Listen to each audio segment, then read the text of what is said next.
Have another psycho ex-friend story to tell. And this one is actually insane. Before you comment, this is not real, or this is definitely not something that happened, believe me, unfortunately it is. This one extends throughout most of my childhood and into my teenage years. I am a first-generation child of immigrants. Both of my parents immigrated from Poland to the United States in the 1990s. I live in New York, and in New York, there's a couple of areas that have high Polish populations. I grew up on Long Island. So on Long Island, there's this one school, a Polish school, and these schools are all across the United States. But in New York, specifically on Long Island, there's I think 2 schools, and I went to one of them, and it's very common for children of immigrants to be enrolled in these schools just like I was. My mom has an education and master's degrees in teaching, so she was a teacher at this Polish school that I went to for literally my whole life. Once you enroll in the school and you're in a class, that same class stays consistent year by year. I'm not sure if every Polish school is like this in the United States, but mine was structured to be held on Saturdays. So my Saturdays were always booked and busy with Polish school. I was in these classes and I was learning about my heritage, my parents' background, the history, how to learn and read in Polish. I am fluent in Polish, actually. I didn't really know English until I went to school. So my first language technically is Polish. I start school in first grade, and now I get to meet all of my classmates. And this girl, who the story is about, enters my life. Her name was pretty similar to mine. I'm not going to say what it was, but we're just going to call her Julie.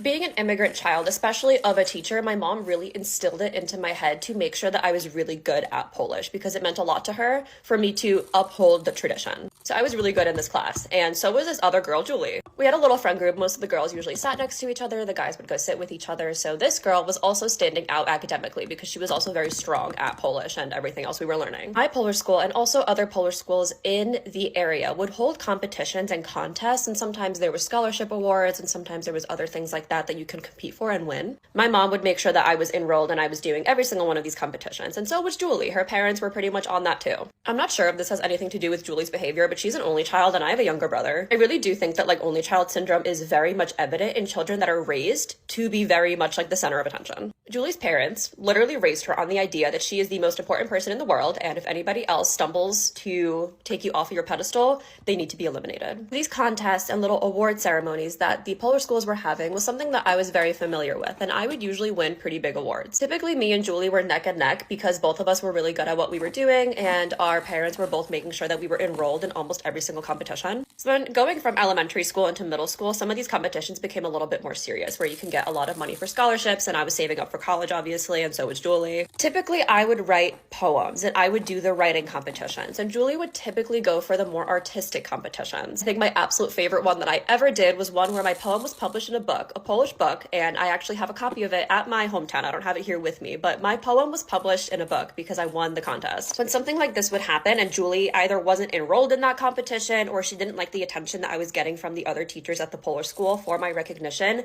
she would cause problems. Her mother and her would go around the entire Polish school, and the community is very small, so word travels around fast, and your reputation is very important to uphold. Julie's mother, and father honestly for that matter, would go around the Polish school telling everyone that I am not worthy of winning this because my mom's a teacher and I have an advantage over Julie. This still happened even if Julie wasn't enrolled in the exact same competition that I was. My mother had to defend me so many times among like the board of education essentially because this girl and her mother were going around saying that I am cheating, that I have an advantage because my mom's a teacher and I don't deserve to win these things because she's better than me, basically. This was honestly exhausting and happened a lot throughout my entire childhood and like going into middle school and then high school. There was a competition that I decided to take a part of because the reward was like really, really big. Let's say it was like $500. Julie also took part of this competition, and essentially the winner would get highly recognized among the entire Polish school. And we had these like really big events in our auditorium once in a while, and it would be a huge prestige to be recognized in something like this. So I took part of it, and instead of writing something, because this particular competition had a lot of artistry and a lot of artistic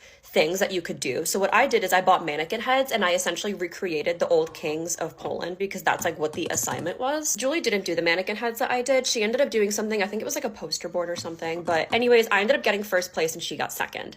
And whenever she would get second, especially to me, it was the end of the world. When she got second place, she texted me on Snapchat saying that I have absolutely no right to take away her spotlight because she is known as the artistic one and I'm known as the writer. So I should stick to writing and I should get off her turf. This was just a common occurrence for Julie to say. So like when I would read these messages, I was just like, I actually do not care. There is nowhere in the rule book that it says that I'm not allowed to take part in something. I took part in it and I won. Sorry. This girl and her mother obviously were going around the entire Polish school, tarnishing my reputation, trying to drag down my mother as well. And my mom When you mess with that woman's reputation, trust me, she's gonna come after you. So every year in New York City, in October, there's a huge Polish Day parade. And it's a tradition among Polish schools to have a beauty pageant where you would be Miss Polonia. My junior year of high school, I competed and I won Miss Polonia. This was the coolest thing ever. I felt so stunning and just so proud to be Polish when I was marching in this parade. The day before I competed for Miss Polonia, Julie wasn't in my pageant. She ended up competing the next year. But for my year, she texted me the day before because I think she could sense that I was competing in the pageant. She texted me asking me if I was competing and I said yes, and she was kind of throwing a whole fit. She was like, oh, like you can't do this because they're gonna pick you anyways because you're the teacher's daughter. And I was like, that has nothing to do with that. The committee isn't even associated with the Polish school. So when I won and I was getting all this attention, this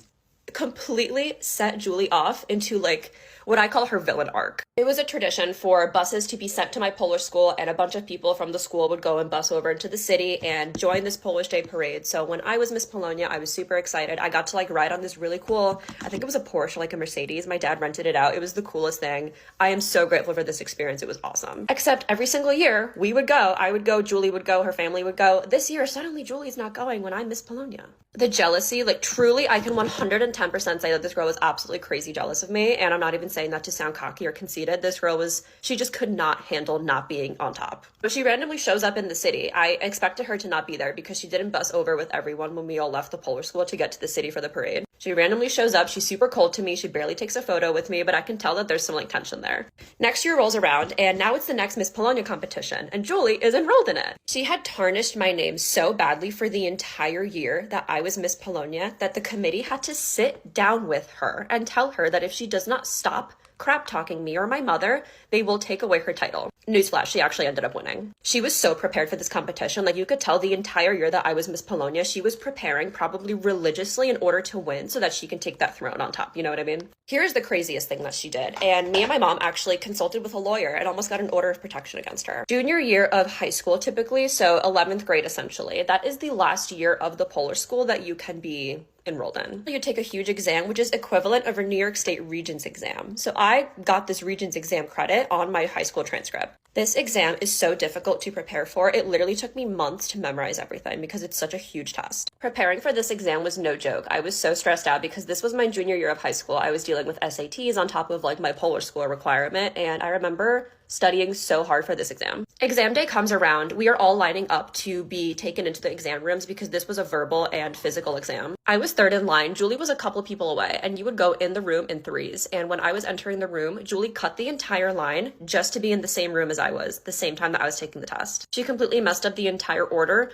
just to make sure that she was in the room with me because she was so psychotically obsessed with getting a higher grade than me. At this point, I was completely used to her nonsense. She was trying to turn the other girls in my class against me, even though we were all pretty good friends. She was turning them against me, spreading a whole bunch of rumors about me. So this was just like another one of her things. What's important to note about this exam is that there was a really big written requirement that is taken outside of examination day. So this is like a really big essay that was written on a certain topic and you would submit to your teacher like aside from the exam day. There was speculation that Julie and her mother went into teachers' files, found my file and took photos of my essay to make sure that hers was better than mine. This was obviously a huge breach of code of conduct, and there was a pretty big investigation, and I don't think that they found consistencies with her doing so, but she was ordered to apologize to me for her crazy behavior. We lived towns away from each other, and she would show up in my town at like the place that I worked with like girls that I was friends with from the Polish school that she was turning against me just to like torment me. When Julie was Miss Polonia and the whole committee like essentially was pretty upset that she won because she was not a good person and she was tarnishing the Polish school reputation because of how literally insane she was. They had to have multiple sit-down conversations with her and tell her to knock it off because my mother was literally seeking an order of protection, and that's what got her to finally stop. This girl was just my biggest op literally ever because she was constantly one-upping me, and if I was better than her, it's the end of the world. She's crap talking me, she's crap talking my mother. There was just such discrepancies between this girl and like my family. I have absolutely no idea what this girl is doing now with her life. Me and my mom laugh about her all the time because of how literally insane this whole situation is. My ex-best friend of 14 years became my son's stepmother. I'm not saying any names. Y'all could piece it together. I don't really give a fuck. I'm just interested in telling the story. I could care less about it being exposed since it already kind of was exposed. So, yeah. I met this girl around 5th, 6th grade when I would visit my dad. He lived in the town that she lived in, and she lived right around the corner from him. We were super close. We played outside together all the time. We kind of grew up from playing outside to drinking our first drink, to smoking our first blunt, to having our first kiss, to going to our first club. You know, all the little child to adolescent, teenage milestones into adulthood. She was close with my family. I was cool with hers. It was very known that we were very close. Everybody knew it. It wasn't a secret. It wasn't like we were fair weather friends. We were extremely close. Even in school, like, she was fighting with somebody, I'm ready to fight with her. If somebody messing with her, I'm taking them down. We went through a lot of shit together, as far as like shit she went through with men, shit I went through with men, like, you know, just the whole shebang. Anything like lifelong best friends would go through.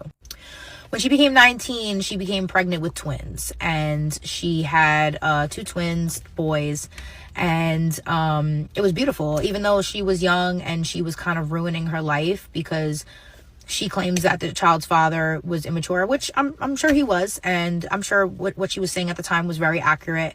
And you know, I had her back. She got pregnant. She had to like leave college, and she was ready to raise her kids. Now, mind you, she still lived at home with mom. There was a small period of time where I don't think we fell apart necessarily. I think I was going through like a really horrible relationship, and she was trying, like, with my other friend, to help me. And I got through that, obviously, and we remained cool. We still remained friends. This was somebody who was going to be a bridesmaid in my wedding. When I had my first child, I went through a lot with my son's father, and she would be right there with me, coaching me on how to put him on child support, coaching me on how to handle him, because she was very well versed in that. She did have, I believe she had kids like shortly before me. I was pregnant. Sorry. I remember I was pregnant at her baby shower. So we were kind of pregnant at the same time, but she had them first. I had them after. So she was like talking mad shit about my baby daddy's family. I was showing her what I was going through. I wasn't just telling her. Like, she was seeing with her own eyes that, like, you know, I was struggling. He was a non-provider. He was a cheater, a liar. His family was weird. You know, she was seeing this. It wasn't like she was just a fair weather friend on the internet and like just hearing. She was watching it in real time. She was helping me, you know, file things. She was sitting in, you know, my family's backyard all the time with her. Our kids would play together. My family would include her on family holidays, Christmas. My grandmother would buy her kids little gifts when it was like gatherings. Like, it was like that. We were so close. Like, she would call my grandma. She called my grandma because she was looking for an apartment. She was, you know what I'm saying? She had communication with my family outside of me. So with that all being said, you can tell that we were very close. Like, she knew that, you know, my baby daddy did me dirty. That he, especially while I was pregnant, she knew all like the nitty gritty details. She knew that he was like not a provider and not really taking care of his responsibilities as a dad. She knew all this. She seen it. She witnessed it. She was helping me fight it. Fast forward, I got pregnant with my second child. I was in another relationship by then. You know, I had been left my baby daddy, and I was pregnant with my second child. And we were still close. Like, we would still talk even up. We would still talk to the point where we were having conversation about planning my gender reveal for my second child. So she had gotten pregnant again with her third child, still living under her mother's roof with the same baby daddy that she claimed abused her, wasn't a provider, was a piece of shit. She told me that she actually planned this third child, that they planned the third child after she bashed her baby daddy. Cool. No judgment here. You know what I'm saying? But I did tell her, like, girl, like, you don't have to do this. Like, you can't even sustain yourself. Like, you literally live in your mom's roof. Like, your mom's not livid right now. But she decided to keep the baby, and listen, babies are a blessing. So now this girl has 3 kids in her mom's roof, and I'm kind of like, damn, bitch, like, you know, it's time to get your life together, because this ain't it. But I don't say anything to anybody. I keep my thoughts to myself, because she's already pregnant. What the fuck? I'm gonna make her feel bad? Like, no, it's my friend. I'm not saying nothing. So as we're talking about my gender reveal, the conversation kind of died out, and I'm pretty sure she got busy. She has a newborn. Newborn, I believe, is from the month of like born to like 3 months, I would say. So the baby was still a newborn phase. She messages me out of the blue and says, I need to tell you something. I don't remember like the specific wording, but that. She goes, me and so are going to pursue a relationship. I just wanted to tell you. That so was my baby father. The same baby father that fucked me over, doesn't handle his responsibilities as a father, $4,000 back in child support, crazy family, crazy situation, my best friend getting in a relationship with a newborn. So I sat there for a minute because I swear I thought she was joking. I mean, girl, you just had a baby, a third one, living in your mom's house. That means you were just having sex with your baby daddy. You were just with your baby daddy. What am I missing? So I tell my boyfriend at the time, like, yo, like, this bitch playing. Because there's no way. Like, there's no way that made sense. Like, girl, you doing too much. Like, you're funny. No. She was dead ass. And I never heard from her again after that, by the way. So I'm like confused because I'm like, where is this coming from? How long? You just had a baby. You were just still having sex with your baby daddy, like very recently. Like I'm talking about after the baby was born. When did you have time to, after just having a baby and just being with your baby daddy, date mine? Also, why would you ever want to date somebody who had a child with your best friend? Hello? And me crashing out had nothing to do with the man. Like, I did send her a message and it just had nothing to do with the man. Like, I moved on already. I was already in another relationship, having another baby. It's the principle of, you're my friend. What are you doing? Hello? Are you okay? Are you, like, is this a joke? Like, where's Ashton Kutcher? So I called my baby daddy and I'm like, you know why I'm calling you, right? And he's like, why?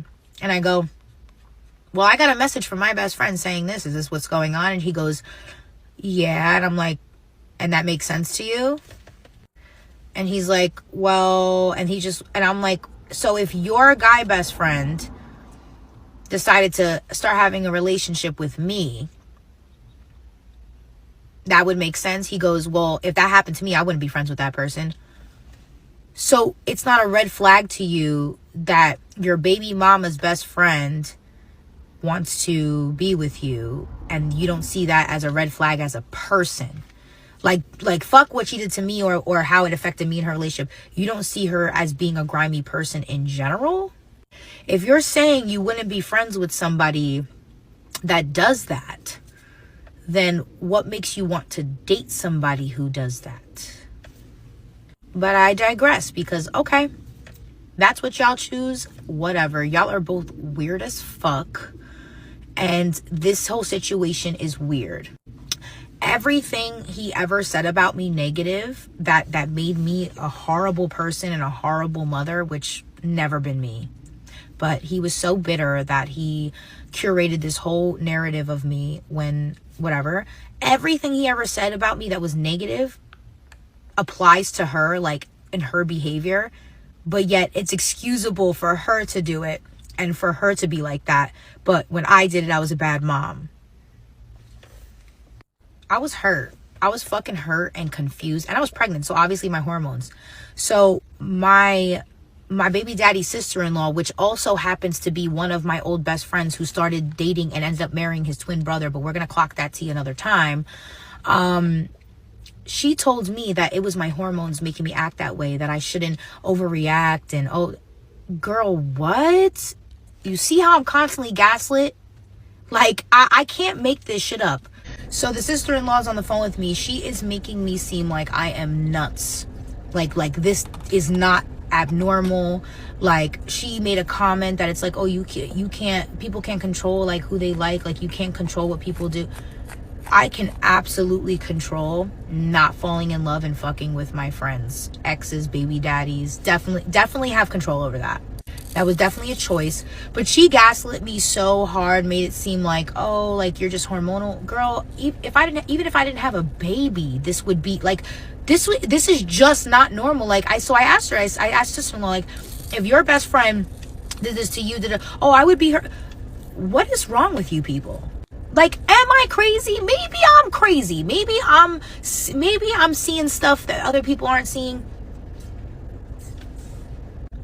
So I hang up the phone with her because she was just, I couldn't believe what I was hearing. I couldn't believe that everybody was making me the crazy one, that this just came out.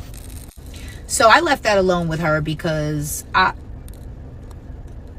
wasn't trying to curse her out. Like, real talk, I wasn't trying to curse her out. And I was already going through a lot of shit when I was pregnant. So it wasn't giving. So I definitely sent my ex-best friend a few paragraphs, and of course she ignored them because she's scary and can't, face the shit that she does. And so of course I called one of my other friends because I was whatever. And you know what everybody that talked to me about this says?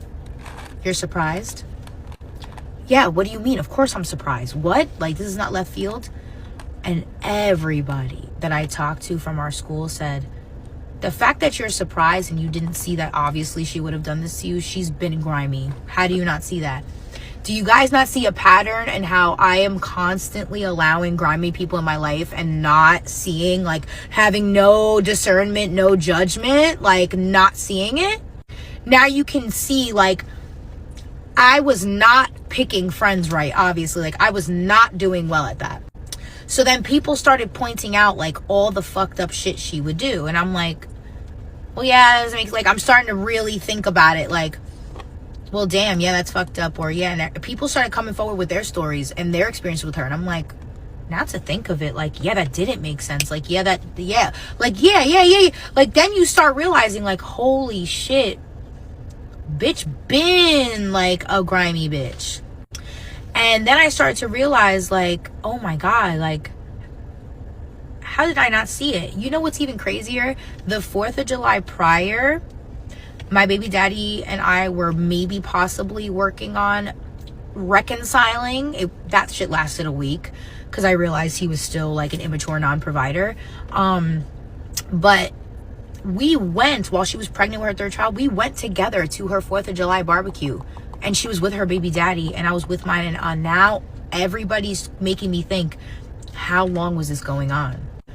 Apparently it was going on, like, while she was pregnant. That's allegedly. So now I feel betrayed. I feel I'm raging. I'm pregnant. I'm pissed. So I'm on the phone with my other friends and they're like, oh, like, none of us are surprised. Like, the whole anybody I went to high school with, they had stories for, like, all the grimy shit she's done to them. They're like, she's been doing this shit. Then her baby daddy was pissed because what she started to do was, immediately when she started dating my baby daddy exclusively, making him the dad. She made her kids call my baby daddy dad and called their biological father, like, that's not their dad. Like, she would tell them, that's not your father, like, this man is. And he became her kid's dad, like, very quickly. And then it came out that she was actually pregnant. So she had a baby, a newborn, and then now she's pregnant with my son's father. Everything moved so fast. And all I kept thinking was, I wonder how his family feels about this, because for such a Christian, godly family, there's no way, at least I had faith in his mother. I did. I had faith in his mother, and I would tell my family, because my family's like, oh, I knew his family was trash. No, I was like, no, I'm pretty sure his mom is definitely telling him about himself. No, they all definitely were oddly really liking this girl for a lot. And it's so funny because all the things they condemn me for, she does the same exact things. That's when I learned, like, people just it's just because it's you. just because it's you. And I was so shocked his family was co-signing this, that the pastor and the bishop, they were heavily involved in church, that the pastor and the bishop were co-signing this and were eating this up, but like the pastor bishop had a problem with me. And I was like so confused. First of all, as a mother, when I look at that situation, if that was my son, I would be like, you know what? I support you. Like, you know, you make your own decisions. But to me, that doesn't sit right. Why would your baby mama's best friend want to date you? That's grimy. Like, I wouldn't trust a bitch like that. I would tell my son that because I would keep it real. Then all of a sudden, she found Jesus. She started going to their weird ass church, like being like a Bible thumper, posting Bible quotes. I swear that the horrible person to Christian Bible thumper timeline needs to be studied by psychologists, because what is even that? So then I just had to eat it. And it fucking pissed me off that you're willing to lose a friend. Me and her have never had beef, never had problems. I've always had her back. You're willing to lose a friend for a man who can't even take care of his one child. What makes you think he's going to take care of your 3? So I'm thinking, like, that's so weird. Like, he's back in arrears, $4,000, the same thing she condemns her baby daddy for, because she had him on child support at one point before they got back together and had a 3rd child.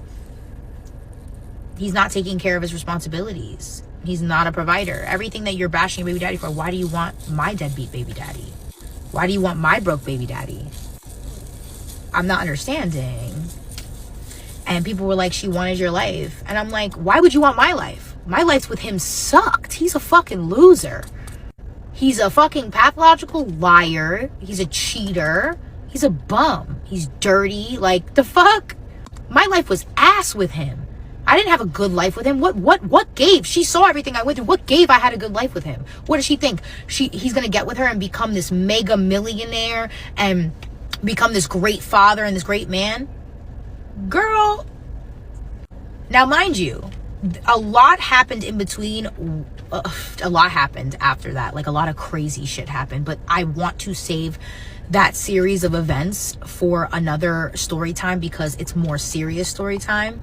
But just know that after they got together and all this stuff happened, she started helping him and his family come after me. She started testifying in court against me for him. She started making up shit and lying. Like, she started actually becoming my enemy, which she already was. I mean, no real friend would do what she did. But yeah, she started going, like, she started helping them attack me and come after me. They lost, and the court called her out for lying, and him. She didn't get away with it. But she deadass became my op over a man who can't give her nothing. And that was in 2022. It's 2025. So she has 3 kids. They had the 4th one. So now they have 4 kids still living in her mother's house. He has not put a roof over their head.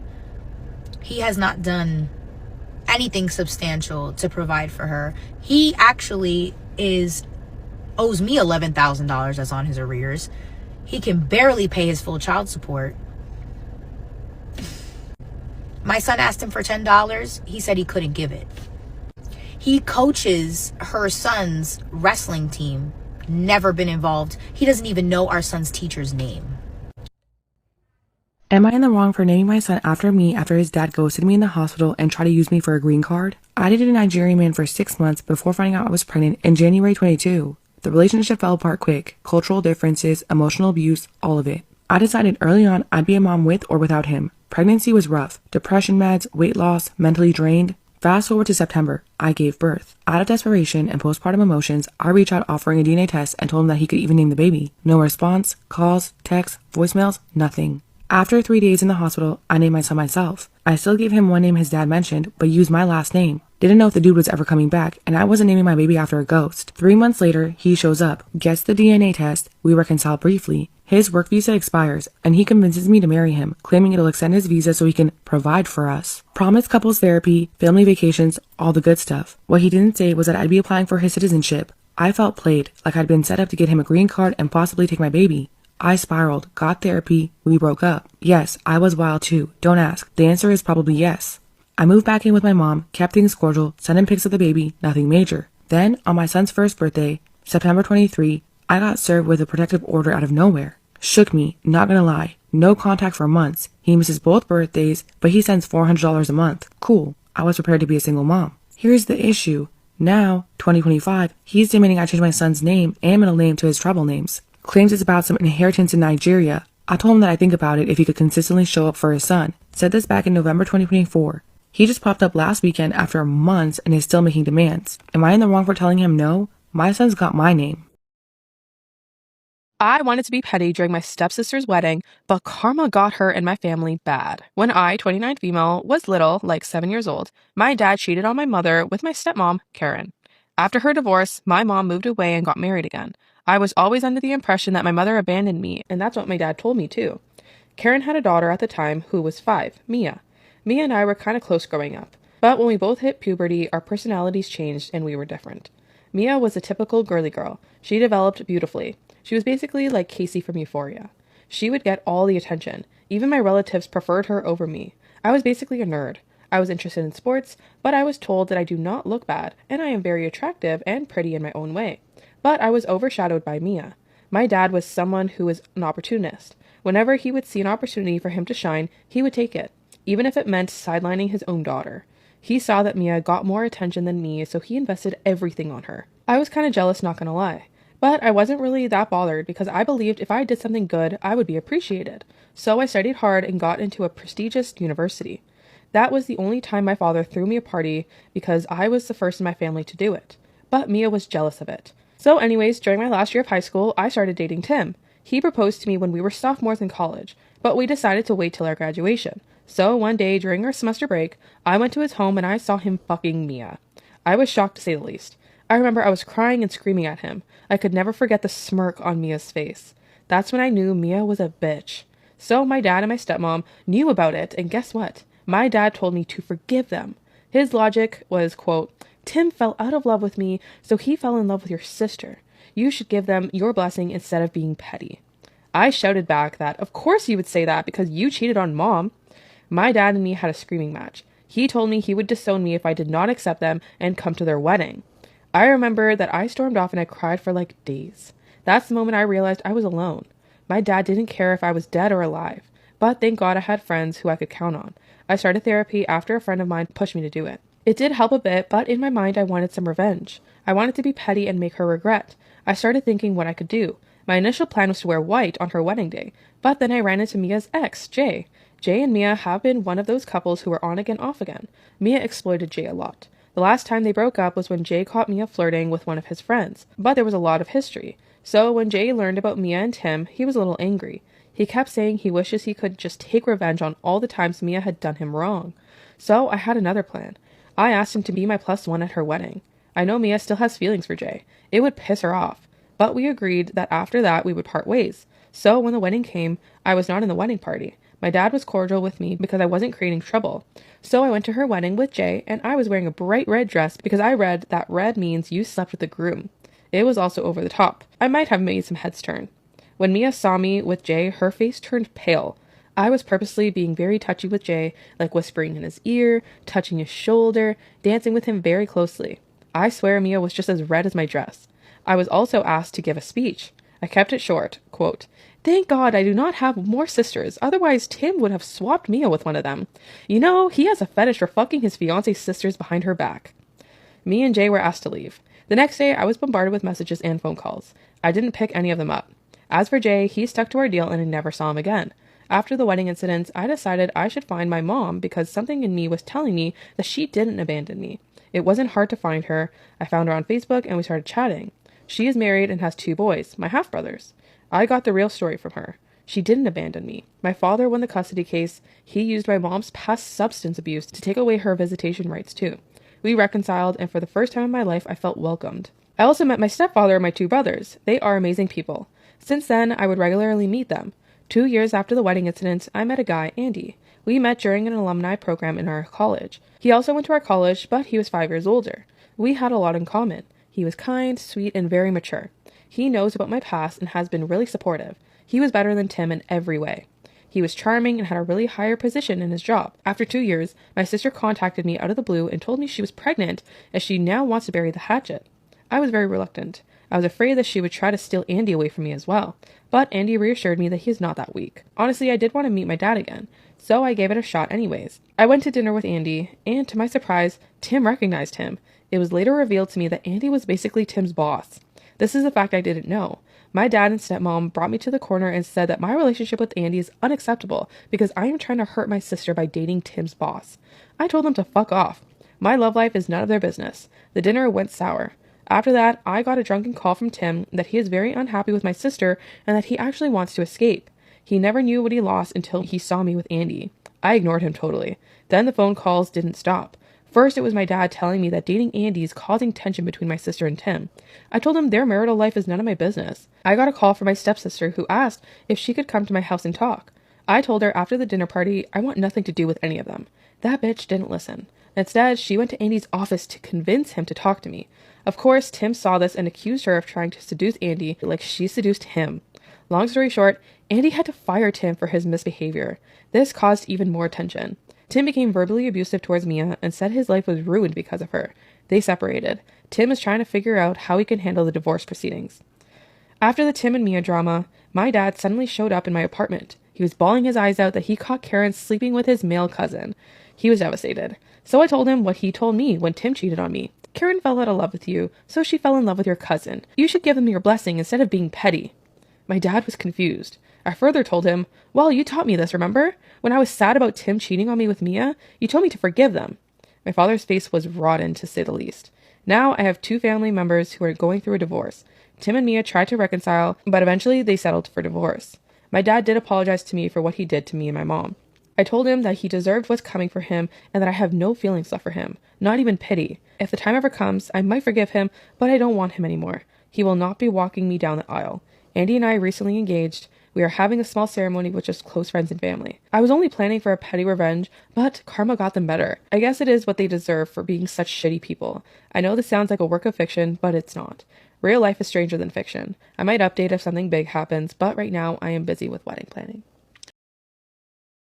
My aunt ruined the birth of my child, and I can't forgive her. I, a 39 female, had a baby girl a few months ago. Because I'm older and single, this is likely the only pregnancy and childbirth experience I'll ever have. The dad is involved, but was in a different state for work at the time of my early, necessary C-section. When I was 37 weeks, the doctors flagged a potential complication and sent me straight from my appointment to the hospital to give birth. Thankfully, everyone is healthy. During my pregnancy, I daydreamed about new motherhood. One of the things I was excited about was how I would announce the birth. I wanted to get a nice photo and choose who I tell first. Here's where my aunt comes in. My aunt, 70 female, is something of a known, well-meaning pain in the ass throughout the family. She's incredibly pushy. She finds some new trend, for example, tapping, yoga, etc., and insists it will fix everyone's life if they do it. It doesn't matter how many times you say no, she'll leave pamphlets under the windshield wipers of your car. Many of her sentences begin with, I know you said you don't like this, but I know you told me not to, but I know you won't agree, but it's honestly enraging. Thing is, because my baby needed to be born early, my support person wasn't available. I have no siblings. My dad passed many years ago. My mother was extremely abusive during my childhood and has no interest in being in my life now that I'm an adult. My best friend lives pretty far away and has young kids. My child's dad was out of state for work, so I really had nobody to be with me. I appreciated my aunt's willingness to be there, and since I don't have a mother, so to speak, I really felt like I couldn't be too choosy if someone was willing to be there for me. So I put up with a lot of boundary crossing, a lot of insisting I try this or that while I was in a ton of pain and stress. She tried to push me to do meditation, and I said no like 5 times. But an hour later, when I was in pain from the failed induction or getting my blood drawn, she claps her hands and say, "You want to try the meditation now?" It was maddening, and I was really hitting a breaking point. When my daughter was born, she cut the cord without asking me if I'd like to do it. She held my daughter before I got the chance. She shoved the camera in my face and recorded the moment I met my own child. I can't even watch the video now because I see myself nervously staring at the camera, self-conscious as she waves me to do something with my daughter. But I could forgive all of that. The big issue is what happened after my C-section. It was about 11 p.m. I was still shaky from the anesthesia. I was nauseous and numb. My daughter was only about 2 hours old. I was still processing what happened. Helpless and unable to walk, barely able to think. My aunt stood over my bed, literally hovering over me, and asked if she could text the family to tell them I'd given birth. I told her no. She said, "Why not?" All I could repeat was, "No." She kept asking me why not. Then she finally said, "I don't accept that answer. There are people who are worried about you, and we need to tell them right now." I told her I haven't even told my father yet, and she nodded and said, "Okay, I'll step out for 1 minute so you can call him, and then when I come back, we're telling the family." I was so numb and so tired and so confused, literally full of anesthesia, literally paralyzed and holding my daughter. I'd been a mom for less than 3 hours. I didn't know what was even happening. I called the dad and told him, and then when my aunt burst back in, I hung up on him. I don't even remember the conversation. She then stood over me and made me text the family. All I had was a blurry photo of my daughter, covered in blood and grease, wrapped hastily in a hospital towel. The following morning, a hospital photographer came and took beautiful pictures of my daughter in a nice swaddle with the hat I bought from home and a shiny pink ribbon. That is the photo I wanted to give to my family, but instead, the first photo that her dad and all of my friends and family saw is some blurry, bloody photo that my aunt took. Thinking about it now still makes me actually shake with rage. The dad is incredibly pissed as well. He feels like that moment was taken from him too. I did tell my aunt about this after I had time to process, and she apologized, but she's learned nothing. She continues to overstep. For my birthday, she gave me a present to mommy from my daughter. And that's the first gift from my daughter. I feel like that's something that her dad should have been able to do for me or for my actual daughter to do when she's older. But even though we're not really that close, my aunt keeps acting like she's more involved than she actually has any right to be. She has 2 adult kids, both married, both in their 40s, and both having expressed no desire to have kids. She makes a lot of comments about if my daughter was her grandchild, etc. She even tried to use me to convince her daughter-in-law to have kids. The more time that passes, the more mad I get. That is my only child. That is the biggest day of my life. Even if I live to be 100, even if I have 5 more kids, there's only one first. But all I see when I look back to that date is my aunt standing over my bed, phone in hand, waggling her fingers, eyes wide, talking in her hyper voice about how I need to tell everyone right now at 11 p.m. I don't know what to do. She said she was sorry, but that doesn't fix it. She has since done more things to show me her behavior will never change. When my daughter was a few days old, she brought a house cleaner to my house and made me pay them $600. Usually, typically in these situations when someone has a baby, as friends and family will send food to your house, DoorDash, gift cards, send a cleaner to your house that they would pay for. Why would she? That's what? They bleached the house and it stank so badly that I took my daughter out to the car. It was 25 degrees out, so I just sat in the heated car, holding my newborn baby, sobbing because I couldn't take it anymore. I called another family member and she came and got me and the baby. And I sat on her couch and cried for hours about how awful this has been. My aunt still doesn't get it. She thinks she helped me and that I'm just being unreasonable. My child's dad, who was the most mild-mannered, calmest, chillest, nicest guy, snarls a little bit when this aunt's name comes up. He tells me to stop answering her calls, and to be honest, I've started to do that, but the anger never goes away. You're still upset because you're not over it, and you're not going to get over it because her apology isn't real. It's more of a, I'm sorry you feel that way, not I'm sorry for my actions. It's more of like, stop asking me about it, shut up, I don't care that you feel this way, I don't want to talk about it anymore. A real sorry would have been like her changing her actions the way she is. Like if she really like, wow, I can't believe like I took away that moment from you, I wasn't even thinking about that. She's not going to change, unfortunately, and this is going to be the memory you have forever. That's just the reality of it. Just like take a few steps back, request space, and go no contact until you feel like you see some change and that you're more comfortable with having a relationship with her now. Take as much time as you need to like process the hurt, the betrayal, like the anger, and then decide from there how you want to proceed with it. She probably has good intentions. I get that. Most people do, but it doesn't take away from what happened. And I feel like you've expressed that she's not that close to you. I don't think she knows that because the actions show that she's very close to you and people do these type of things when they're close to you. So I think you need to create a boundary with her, be very serious about it, grow a backbone, and really express why you're setting it and what caused you to do it and the hurt you feel, and for her to really understand it, because I feel like you're kind of wishy-washy about it, which is what is leading to her doing all these things.